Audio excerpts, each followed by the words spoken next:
And what we'll do is we'll start off with some parts of our discussion that we want to look at. So give me 1 second. Let me also quickly confirm. Are you able to hear me? If you can give me a thumbs up that you're able to hear me and see the screen, that should be great because that will put me onto the path of me being able to start pretty much straight away.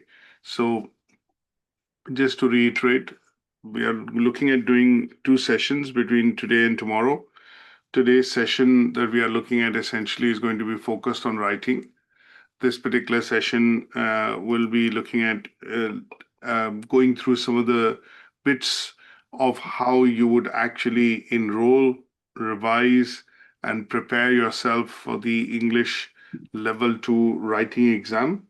I'm going to take you through and also show you a couple of things so that you are comfortable and you know exactly where and how you should go about, obviously looking at doing this particular revision. Now, um, before I start, what I've done is on your screens, what you see is a bit of a short summary of what we are looking at covering today. So the first part is we are looking at obviously the functional skills exam focused on today's session is focused on writing. We're going to be looking at two types of activities which are normally uh, involved in the exam. There are two activities that you will get, and we'll look at exactly those activities in a moment because I will run you through a practice test and show you exactly how the test and the activities are. One of the activity involves writing a report or an article. You would not get both of them. You'll get either of them. Either you'll be asked to write a report or you'll be asked to write an article. And I'll visually show you what do I mean by report and what do I mean by article. The second activity that you'll get would be writing a letter or an email. Now, what you need to remember is that when you do the exam, it's a 44 marks exam in terms of the overall score. And in order to get a pass mark, you have to achieve at least a grade C, which is basically equivalent to the GCSE grade C, or now, and as per the new terminology from Ofqual, you have gradings from 4 to 9, and the grade is minimum 5. A lot of you are asked to do this particular exam because you're looking at either joining public sector jobs. Certain types of jobs have requirements for the employer to check the numeracy and literacy. And obviously, if you're progressing towards higher education, which is to go into university, and those of you who have not done your schooling in the UK or have come in and settled into the UK over the years, would be required to do this particular exam. This is an exam that you do once in your life, and obviously, once you get a certification, it goes to show that you have the competence and the level of English required to study, progress, work within the UK in any particular public sector or any such job wherein there is a requirement for you to be able to speak a good level and a certain level of English. That certain level of English, I shouldn't say good level, I should say a certain level of English, and that certain level of English is minimum GCSE level, which is year 10 of schooling in the UK. Now, the exam involves two basic things. One is, as I mentioned to you, in the writing part of the exam, writing a report or an article and writing a letter or an email. Now, what we have to be also focused on is that because it is a writing exam and it's an exam, that means you are being tested on your skills in terms of how good can you write. What we have to also take into account certain areas or aspects of what is involved in writing. So when we do generally write, I'm currently communicating, for example, through the use of Zoom meeting, but it is verbal communication. That is also one part of the exam that you would do at some stage with us in the center.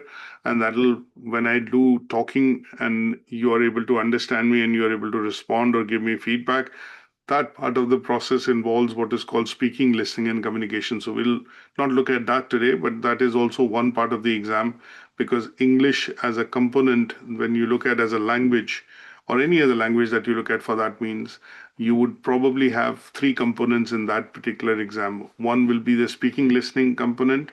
The second would be the writing component, and the third would be the reading component. So today we are focused on the writing component.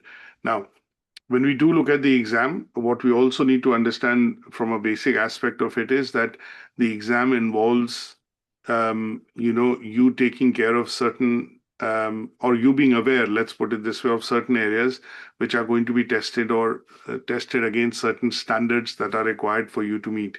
So when we do look at writing, there are certain areas that are covered, and these areas, as I'm talking to you, or initially when I was writing some bits of instructions on this particular document, what you would have seen is that I've taken into account things like my writing style. I've looked at grammar, I've looked at my spelling, and I've also looked at punctuation. Now, because it's a writing exam and we are testing your skills in the area of writing a particular language, these components become very important. So, if you have spelling mistakes, if your writing style is not very clear, you are looking at making mistakes or not, adhering to punctuation, and in some cases, the use of words or the grammar is not making sense, then in such cases, your marks will be deducted during the exam. So, four areas that you have to be very, very clear on, and you need to do a bit of revision, which I'll show you, which will be on Moodle, would be areas including grammar, writing style, spelling, and punctuation. Now, the whole idea that you're being asked to write, one of the questions which should pop into your mind is that why am I being asked to write? The reason behind, the prima facie reason behind why we are asked to write is because writing creates a record. And sometimes when you have to look at writing a letter, writing an email, or writing something, and then that is being sent across, for some purposes, then in those cases, what you're also remembering in the background is that why was it not asked for it, or was it not sufficient for me to speak on the phone, or any other medium face to face? But why is it that it is a requirement that I need to write? Is because you're being asked to create records. That means writing, generally when it is done either through any of the mediums, whether it's a letter, email, or whether it's a formal communication that you do through the route of writing a document, a presentation, or making a presentation, all such cases you're looking at is the aspect wherein the idea there is, or in the background, the pretext is to primarily create records. So when you do look at writing, your writing needs to be precise, it needs to be clear, it needs to be organized in a way wherein it is able to convey the meaning of why you're looking at writing. And in some cases, when you do write, then you adhere to what are called writing conventions. You use bullet points, you use headings, you use paragraphs, you bold or format the text sometimes when you're writing electronically or otherwise, using a pencil or a paper, or essentially some sort of writing that you do. You are looking at making use of certain conventions, and these conventions would typically be things like writing in complex sentences, writing a story, which we have always heard that writing a story consists of three parts. You always start by giving an introduction, then you come to the main body of the text, which is the main reason why you're writing. You explain or address some issues, and towards the end, you conclude or summarize. And that would be looking at, adhering to certain conventions. So you're writing at an appropriate level. If you're writing to a school, you're writing to a council, you're writing to your boss, you're writing to somebody senior in your organization, or you're presenting or writing to, say, for example, people who are junior or younger to you, you have to look at an appropriate level of writing. And in some cases, that involves choosing your words or text in a way that it makes sense. So sometimes we say, and we come across in conversations, that these conversations were quite heavy, or you use the word that these conversations were, I couldn't make a sense of what he was talking about. So in such cases, people express their opinions by saying that, okay, what was being discussed, what was being talked about was not making sense to me because, one, it was either over my intellectual level or it was under my intellectual level. That means I wasn't able to understand things because the discussion or the text or the part of communication which was being done through the written route was not to my understanding. So, in such cases, it is important for you to write at an appropriate level using the right set of sentences or words that you use in your sentences to construct and convey the meaning, using sentences, paragraphs, And lastly, what you have to also look at is you have to organize your writing in such a way that it flows. That means it makes sense for people reading what you have written, and to them it conveys or comes across to convey the information which is being sent across in the written text. So those are clear areas that you need to be aware of in terms of when we do look at the activity, in terms of writing. Now, what I also want to very briefly do is also take you across to what is the Moodle, because a lot of you, when you do study with us for doing revision for this particular, exam, what you're expected to do at some stage is also to go through the system, and that system allows you to do a bit of revision of certain topics or topic list, as I would put it this way, before you come in and do the writing exam at the center. Now, the system that you get access to is basically the Moodle, and this Moodle is available, or the system is accessible on this particular web address. And that web address, you don't need to remember. All you need to know is obviously the website or the center address. And when you are at ukversity.co.uk, you can click on the LMS login, which is given on the right hand side top corner. And when you click here, it opens or takes you across or redirects you, that's the right word, to the Moodle part. Now, when you're here on this particular website, all you need to do is use your username and the password to be able to log in. When I click and put my username, which is always in small letters, and your password, which is case sensitive, when you click on this and you input both of these, and then you click on the right arrow or the greater than arrow, you are logged into this system. Now, in most cases, when you're logged into this system, you'd be coming across to a screen which will essentially show you a central calendar, and that is a global calendar or a central calendar which shows you the number of sessions as a college that we are doing. So obviously, if you're attending different courses, you'll be able to get hold of session invites and everything else related to Zoom logins or how to join the meetings by clicking on some of these invites. So today you're attending the English session, for example. This is tomorrow's session, and details of how to join the meeting, the links, and all those are available here. Now, once you have logged in, you go into My Courses, or in some cases, what you would need to do is, because I'm teaching a number of courses at University, so obviously I see a number of courses here. But the best way to do would be to go into NCFE courses and then go into, depending on what course you are doing with NCFE. So if you're looking at reading and writing, which is English, but today we are looking at focus on writing, so we'll go into NCFE courses and English writing. Now, when you're in that particular course, what you do get to see is a lot of different sections in which how the topic list of revision has been organized. Now, there are two ways of looking at it. One, you can click on expand all, and obviously it takes you through the topic list. So journal documents are pretty much documents required for you to understand functional skills as a qualification. So there are bits and pieces on when you come in and do an exam, there's a leaflet on tips. And there are a couple of examples that I will also show you and expect you to go through, which are available in the journal section. Now, let me just collapse this, and I'm going to go into one other topic list just to look at from a point of view of how you need to go in and revise. So, for example, if we were to look at doing revision for all the topic lists which is given on this, it should not take you more than 2 to 2.5 hours to go through the entire list.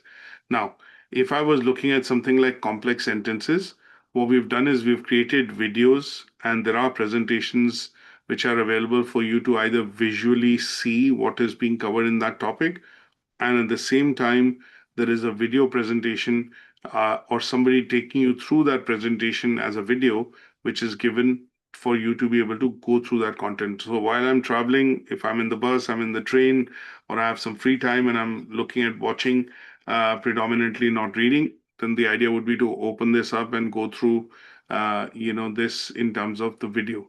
And these videos would essentially explain the topic list and the presentation which is given within that section. So when I look at complex sentences, there's a presentation here. When I click on the session presentation, this presentation will cover what it means in terms of going through the text, which is complex sentences. So what do I mean by complex sentences? how these sentences are created, the structure of the sentences. So some bits of detailing to understand the topic, what is complex sentence, and what is expected when we do say that we have to write and convey our meaning of the text using complex sentences at level 2. That would be something that you would get to see in the presentation. So I worked in a shop. But next month I will start a new job in a leisure center. And after I left college, I worked in a shop. So these are examples of complex sentences, as you can see. So this is a simple sentence. Where do you work? I work in a shop. But when it says I want to look at a complex sentence, I need to be able to convey the meaning with some timeline in mind, and at the same time, it should give me some more detailing of what do I do in the shop. So one of the sentences as a compound sentence or a complex sentence, which means there are two sentences joined together, is I worked in a shop, but next month I'll be starting a new job. But where is the new job? The new job is going to be in the leisure center. And you can also have a complex sentence which is conveying the same information, but in the past tense. So it will say, after I left college, that means after I completed my studies or my education, I started to work in a shop. But these are bits that we need to understand when you do look at you know, the context and meaning of complex sentence. So complex sentences would have a subject, they would have a verb, and they would have an object. So I worked in a shop. So as long as three different aspects of it are included, along with some detailing of what is there, that would form what is called a complex sentence. So the presentation actually goes into detail. So simple sentence, complex compound sentence, and then a, an example of them, and then later on giving you details of how you would identify this, as a why this piece of written text is a complex sentence or a compound or a simple sentence, and that would be explained in the presentation. Now, if I want to verbally and through graphically look at understanding this, then I can go through this lecture of going through this particular video. Master the art of writing complex sentences. And that would be done through this particular, video. Now, similarly, in all the sections, you'll also find what are called questions, which are given. So after you've gone through the topic and you've listened to the video, which is 5 or 6 minutes, you can actually do a bit of practice. And that practice would be done through the questions, practice test questions or activities which are given, and they are given in each of the topic questions. So the first part of always the document is going to be questions, and the second part is going to be answers, so that you are able to actually see how you've done or whether you've mastered that particular bit in terms of understanding the topic list or not. Now, once you've gone through all this, at some stage, what we then do is do what are called practice tests.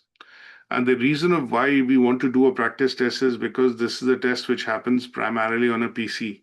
It is not a paper-based exam, it's a PC exam. And each part of the test that we normally do tends to be 1 hour. So writing is 1 hour exam, reading is 1 hour exam. And once you've done the reading and writing part and you've completed, at some stage you would also come in and do the speaking listening exam in the center. And the speaking listening exam generally lasts between 2 to 3 hours because it happens in a group. Now, the practice tests you can do from home. This is a link that we do provide, which is for the NCFE website. So for those of you who are looking at, have actually done, let's say the revision, then at some stage, what you're expected to do is primarily go through the practice tests, which you can do from home. And there are 3 such practice tests that you can do. And this is a link that we share with you on email so that you're able to go ahead and do these tests to feel comfortable before you come in and do the actual test at the center. So this link we'll share. When you go on to this link, there are reading and writing tests. There are some changes obviously coming from 17th of October. There's a new version and new papers being released because, as you understand, this is an exam-based qualification So obviously NCFE across the year introduces new papers. There are some changes which are done. And obviously in some cases when they are announced, these changes, they are notified through the website. Now, you're looking at doing level 2, which is GCSE level or year 10. And what we do is you click on this particular link and then it opens up, and there are some English test papers which are available, which you can actually do practice test exams from home. Now, what I've done is I've clicked on one of these papers. So when you click on that link, this will open up as a screen which will allow you to sit a practice exam as you would do in a real life situation when you're at the center. So when I click on this, it opens up a screen which is how your test screen will look like when you come in and do it at the center. And then you click OK. It'll give you your last name, first name, your date of birth, and obviously because we're doing a practice test, it's practice here. Obviously, when you come in and do this test at the center, it's going to be an actual test. You say my details are okay. It'll tell you a couple of things, that you are the person who's doing the assessment. You have to accept these terms and conditions. Obviously, when you do the test on the PC, automatic proofreading is switched off. Spelling, auto correction of text, all those things are switched off in the settings because that is the test environment in which you would actually take the test. And when you're ready, you click continue. That is when, at some stage, when we go past this bit, which will say that your time, I think the tests which are going to happen from the 17th of October, time allowed will be 1 hour and 10 minutes. The total marks, as I mentioned to you earlier, is going to be 44. The use of dictionary is not permitted because in the writing part of the exam, you are being tested on your skills and your knowledge on how you convey meanings of text, how do you organize your thoughts, how do you write and convey something in a writing exam. That's why dictionary is not allowed, because you're going to be marked on punctuation, grammar, spellings, and that's why dictionary is not allowed. And when you go past this particular screen, your clock would actually start here. So when I say start the test, it'll give you what are the two sections in the test that are going to be coming in. So the assessment is about driving age and workplace contacts. It gives you a bit of a context.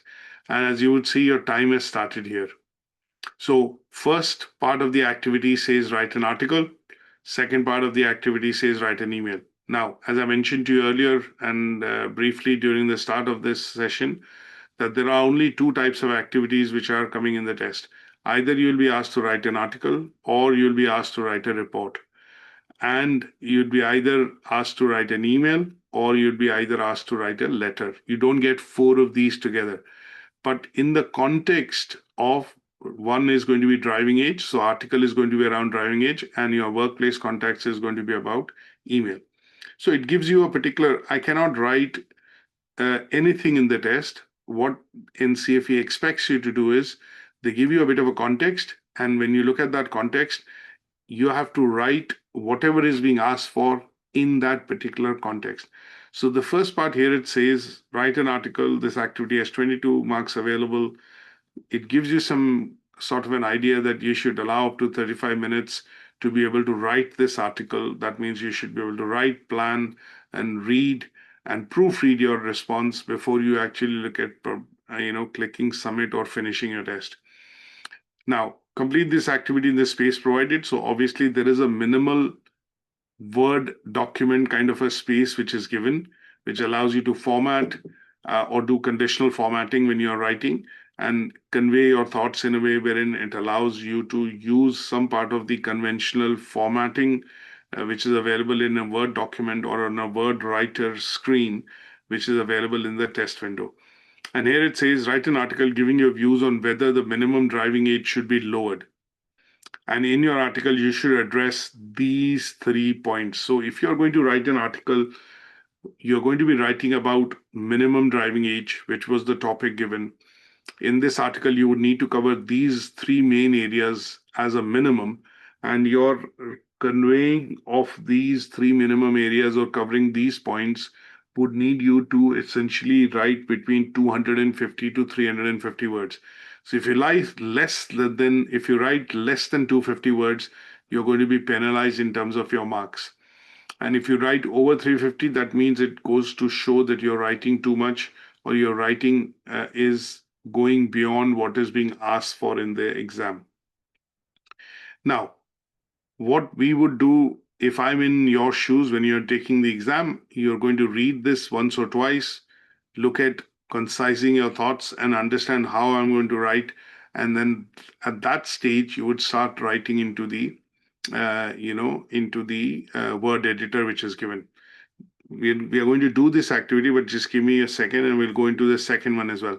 On the left hand side, you are able to see the two tabs. You can either go next from here, or you can click on the second tab here, and that is the second activity which is given in the exam.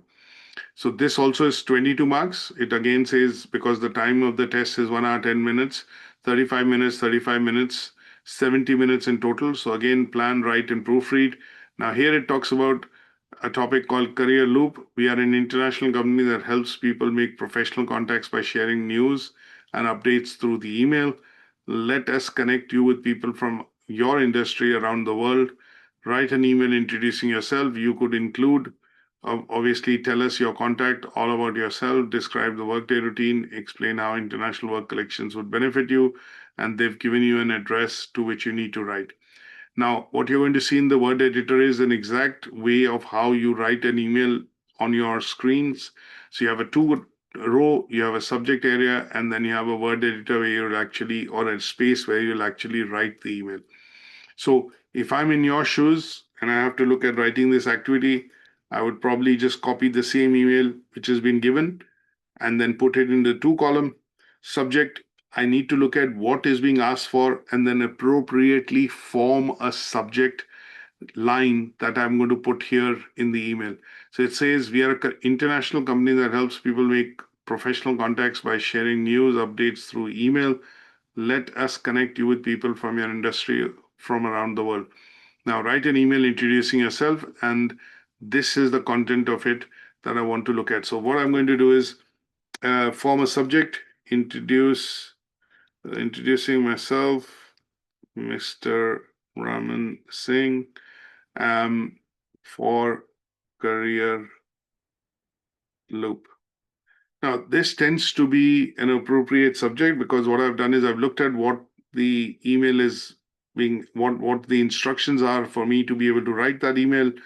I need to look at introducing myself. I need to obviously give my name and who am I introducing myself to. I'm looking at creating or sending or sharing, let's use the word sharing my information of my profile or setting it up on Career Loop, which is the company which helps in creating contacts or essentially helps me in networking.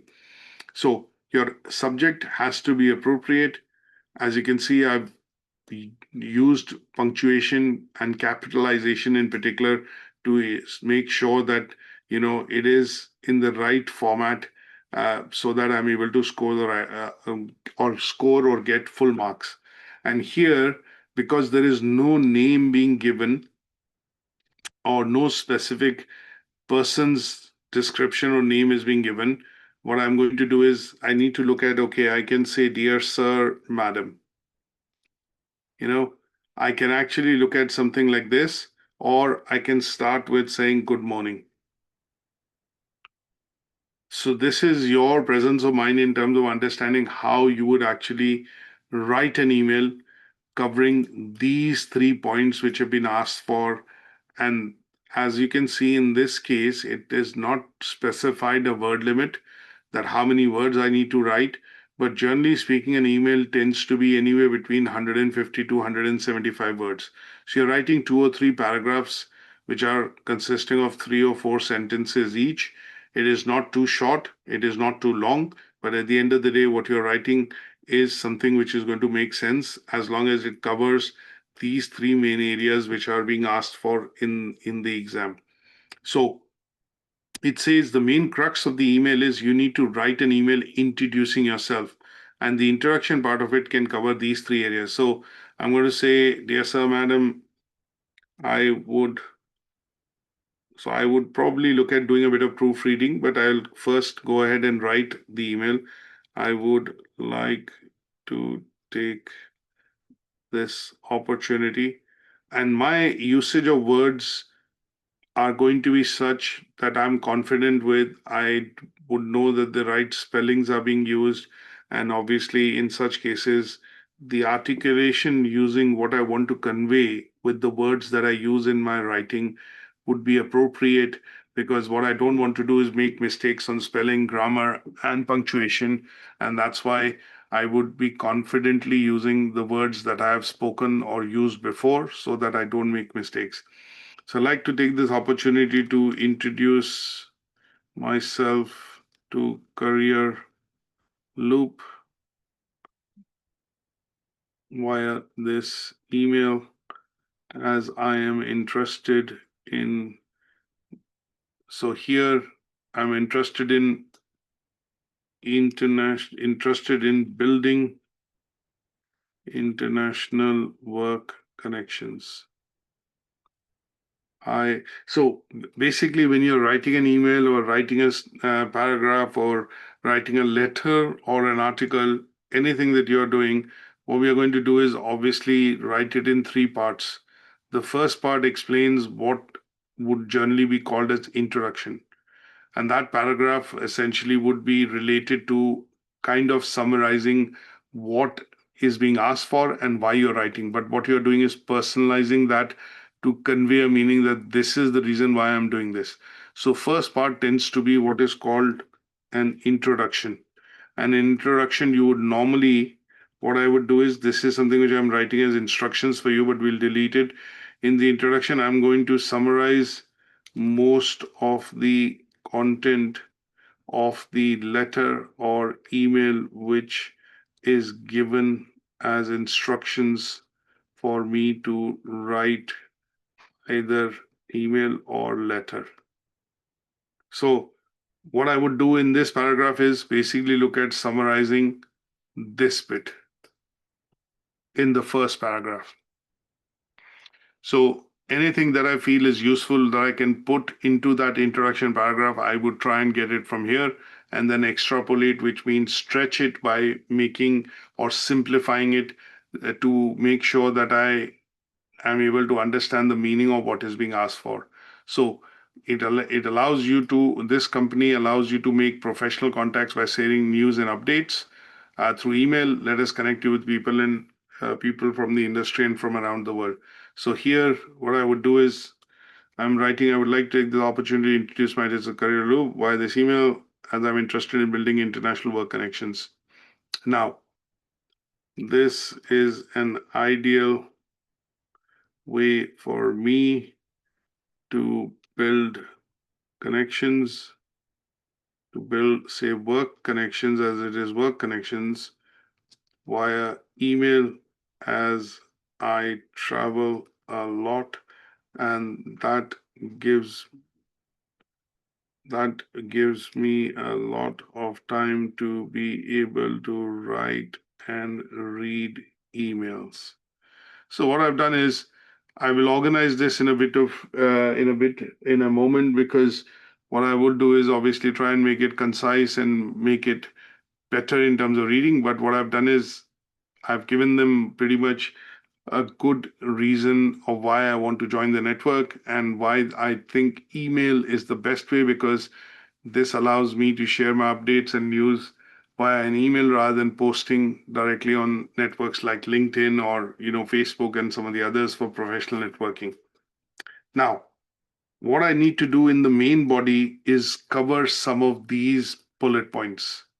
So it says, introduce yourself to this network. What are you going to introduce yourself about?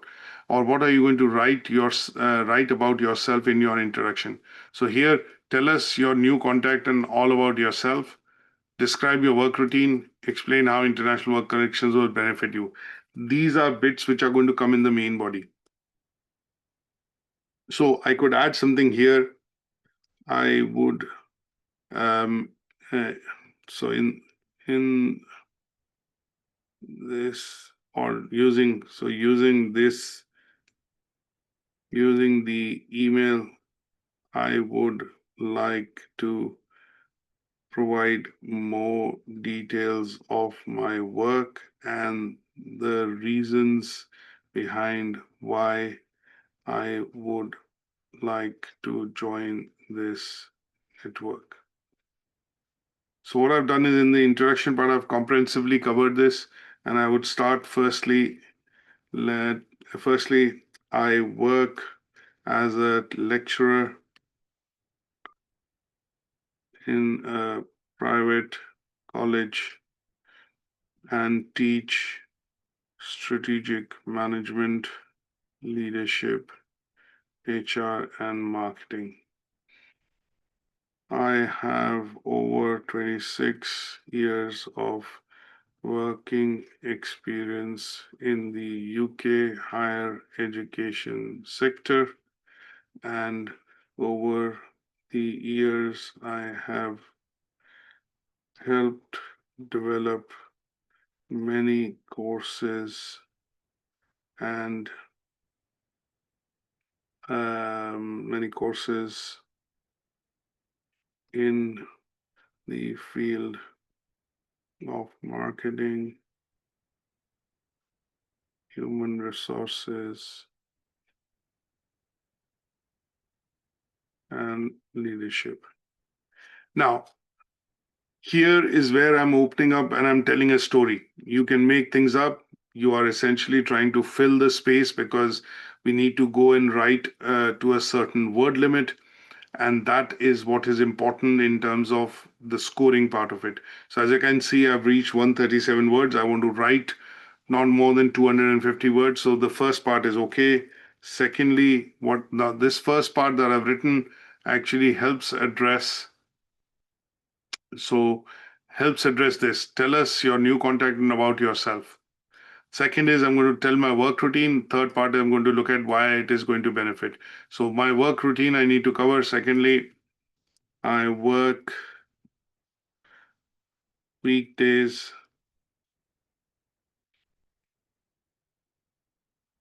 from 9 a.m. to 5 p.m., generally lecturing and having discussions with my students. The day progresses into teaching and also assessments, of assignments. Lastly, I would benefit from career loop as I am always seeking to build new connections. These connections help link up with new students and learners, students and the teaching staff or teaching colleagues, let's use the word teaching colleagues from other institutions and places all over the world. This would help in increasing my knowledge and also gives me an opportunity for sharing my experiences. So what I've done is in this particular part, I've covered more or less what is my work routine, how do I look at building international connections, and how they are going to benefit me. So in the end, when I want to finish writing the email, I would say I have in the past used different professional networking websites like LinkedIn, Endemo, and they have been quite useful for enhancing or say for increasing my reach to global audiences. With the launch, now this is where I'm assuming, with the launch of Career Loop as one of the new as a new website or continue as a popular networking site in the UK. Now I would like to be a part of it to enhance my professional network. If I don't join, I think I would miss out of this miss out that's it, because I think I've gone beyond a lot of words that are required to write, so I'm already at 282. So it explains why I want to join the network, who am I, gives them a bit of an insight. I've covered these 3 bullet points, and now what I want to do is end the email on a positive note. So I would say I look forward to meeting new colleagues via this network. And normally, when you end an email, how do you end your emails? You normally say best regards, or sometimes you say kind regards, whichever way you use. But the important part is you have to look at punctuation and grammar and use of capitalization here. So, in my case, what I'm going to do is I'm going to press enter and then use regards, capital, comma, and then Raman Singh. So this part, as you can see, allows me to address what is being asked for. And what I would do is spend about 2 minutes after I've written. As you can see, I've taken about 10 minutes because I type quite fast.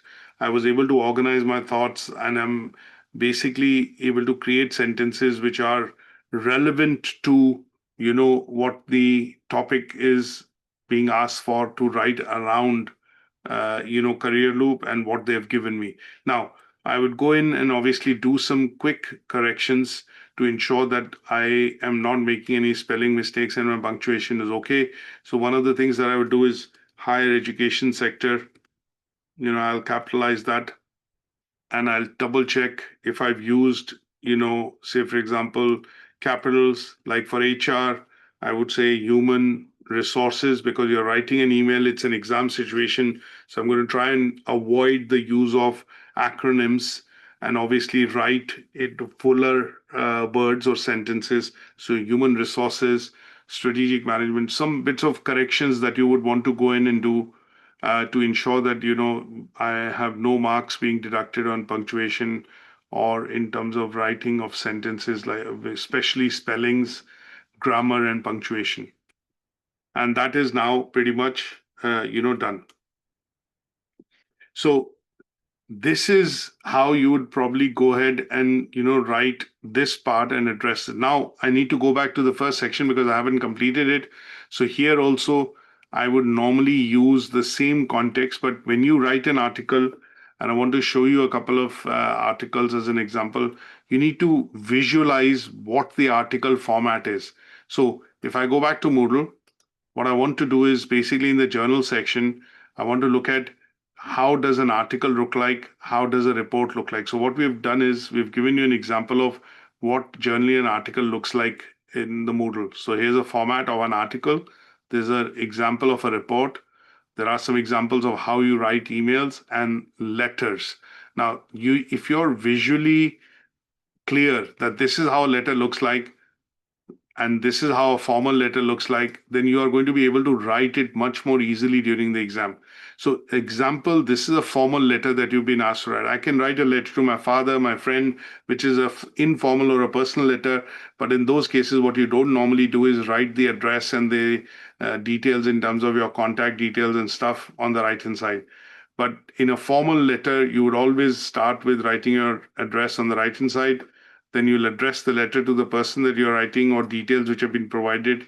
You'll start with the first name or dear Mr. with the title or Miss and comma. And in some cases, you'd also write a subject of what the letter is about. So the letter is about a complaint, for example, you'll write in the subject. Again, there are 3 parts to the story: opening paragraph, the main context of the paragraph or the reason why you're writing the letter, the closing part, and what solution or resolution you're seeking. And you always end with yours sincerely or yours faithfully. And then you write your name. So this is a visual way of knowing what the letter looks like. So in today's practice test, it is asking me for what is an article. So I click on the article. Now, Word documents, normally when you click on, they will ask you to download on your local machine. And once it is downloaded, you would need to open the article. Now, if I do one small aspect of it before I show this to you, just give me 1 second. I'm going to try and upload a PDF version of it so that you're able to see pretty much straight away when you click on it rather than having to download. Let me just upload the article. So when the article comes in, this is how an article normally looks like. So an article would typically have a broad heading or a bold heading on the top. Along with that, you will also have a suitable subheading, which will actually define what the article is about or what is it that you're going to talk about. And you can also say the article is written by, because articles are like when you pick up a newspaper, you are writing a journalist article, and a journalist article will always mention an article about the high street. It'll say it'll say, okay, article about high street. So I would say Manchester High Street. But what you want to cover in that article or talk about in that article is, say, for example, the depredation condition of the streets in Manchester. So what are you going to talk about? That because of now everything going online, what is happening is there's a bit of degradation happening of our high streets and the shops are closing because of competition. So you put that as a subheading. And then you say an article by Mr. Singh. And in some cases, some people are quite particular. They can also write a date. Article by Raman Singh, comma, date, which is 6th September 2025. And then you start off, because it is asking 250 to 350 words, you start off with an introduction or a summary, 75 words. You write the main bullet points about 100 words, and then you make some recommendations or give some or share some opinion, which could be 30 to 50 words. And then you conclude the article in 20 to 30 words. And if you add all these up, these are given to you as a bit of a let's say a bit of a ideation purpose signposting to say you're looking at least writing 250 to 350 words. And that is what you get to see when you go and do the exam, because that is what we need to be able to write. So in the article, what I would do is use bold, go into center align, and the article is talking about minimum driving age to be lowered. It is asking you to write your opinions, share your suggestions or recommendations about why the government should look at lowering the minimum driving age to 17 years, in the UK. So here I would basically read that topic or the context which is given. And from that context, what I want to be able to do is come to a stage wherein I can drop some sort of a heading. So I would say minimum driving age in the UK. So this is the bold heading, and what it is, I'm going to try and look at putting a subheading. So it says minimum driving age in the UK is 17. Some people think this new drivers should not drive after dark. Write an article giving your views on whether the minimum driving age should be lowered. So here, your subheading could be something that you form related to this is the overarching topic. But what in that topic they're asking you to discuss is whether the minimum driving age should be lowered or not. So should the minimum driving age be lowered or not? That could be, your subheading, or you could form something which is appropriate, but at the end of the day, that could be a bit of a subheading that you could actually do. So what I want to do is I want to write this in bold. I want to increase the font size to slightly, reflect that this is a main heading, this is a subheading, and I could also write an article by Mr. Ram R. Singh, and I would if you want to be very particular, you could, look at something like this. And then, because this is a word editor, I'm able to do pretty much everything that I want to, as I would normally do on a normal Word document. So I've created a bit of a headline, a subheading, and who the article is written by. This is not mandatory, but you can, if you want to, you can write that, because the idea is we want to reach 250 to 350 words. So what is allowed and what is possible, you have to be slightly cheeky, or let's say intelligent, to be able to use the opportunity to add words where possible, where you can get them, and you can score points easy. So article by Mr. R. Singh. And what I'm doing here is primarily, using, because it's a writing test, I'm actually using words. So as you can see, if I go down here, I'm already at 23 words. And I've just looked at putting a heading, subheading, and who is writing the article. Now, on the left-hand side, what I would do is primarily write something like an introduction. And what I would do is unbold that, go back to font size 16, unbold it, and then essentially start something, because I need to know that I am going to be writing, in 3 different parts. So I would not say main body or something, but I will say in summary, or I would use the word conclusion. And here in the middle somewhere, what I would also do is make recommendations, simply because it is asking for your opinion in the article that why the minimum age should be lowered. If at all you agree that it needs to be lowered, then you could explain reasons of why you are supporting this or why you do not support this. You can have pros and cons. And then what you're doing is basically covering these two. Now, you would need a couple of minutes to organize your thoughts, because if it's a topic that you are you have not anticipated, or something that you have little knowledge about, then you would need to organize your thoughts before you actually start writing. So these bits you need to be aware of. And obviously, at some stage, when you do start writing, you are organizing it in such a way that it flows, it makes sense, and it is able to address what the activity is asking you to do. And again, let's keep that in mind. You're not looking at, I would suggest as a teacher, you should look at scoring maximum marks, but assuming you are at 44 marks for the activity, you have to score a minimum of 60% to be able to pass. So if I look at, 44 marks, and what I want to do is at least score 60%, I would need to score at least 29 to 30 marks across the 2 activities to be able to pass. So one of the main points that I would suggest that you have to look at, just to summarize, is you have to look at obviously ensuring that you're hitting the word limit in both the activities. If it's mentioned, if it's not mentioned, you're assuming you have to write minimum 175 to 200 words. Second, you're addressing the bullet points, which are the main context of what is being asked for is being done.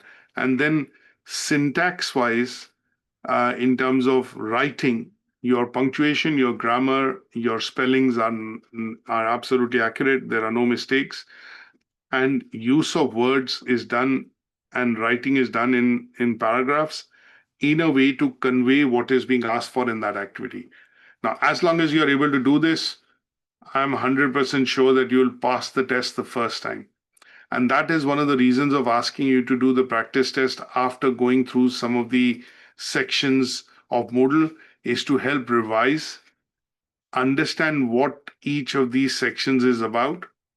And writing tends to be one of the simplest form of test that you can ever do in any situation, because here there are only 2 things which come. And those 2 things, if you're aware of in terms of visually how the format is, and you know what you're going to write, how much you're going to write, not make any major mistakes in spelling, punctuation, and grammar, you should be able to pass the exam in the first sitting. We have not had very many students over the years I think over 2,500, 3,000 students have done the exam with us. We've not had any student, I would say, if at all, I can count maybe 4 or 5 students would have failed the exam in writing in the first attempt. But all of them pass, all of them are able to clear the test. But as we understand, just to summarize the session, what we need to be able to know is this is a test, it is an exam. So, what you need to do is if I were to go in and do an exam today without any preparation, even I would fail with 26 years of experience. But what I need to do is I need to revise. We all can speak English, we all understand English to a level, but because this is an exam, what I would still need to do is make sure that I go through a topic list to revise and understand what is the context of the exam going to be, what is expected in the exam, what kind of activities would come. And if I'm aware of that, visually I can, relate to it. And I've done some practice. When I take the exam, I will pass the exam the first time. And this is what I would suggest even the most expert to do. Even if you think you are going to be okay, I would still suggest that you sit and do 1 or 2 practice tests from home in order to get that confidence. And when you have that confidence that yes, I know what it is coming, what is expected, and how I would address it, you would come in and sit the exam and obviously pass it in the first instance. Is that okay? Any questions for today's session? Thanks very much. A quick question. Can we get the link to the practice test, please? To our email or in the Yes, chat? definitely. So what I will do is I will share this link with you now on the chat. And this is something that you can actually then look at, obviously, doing some revision on. So this is where the link is on the Zoom chat. And what I would also do is obviously send you this link here on WhatsApp as well. Any other questions from anybody else?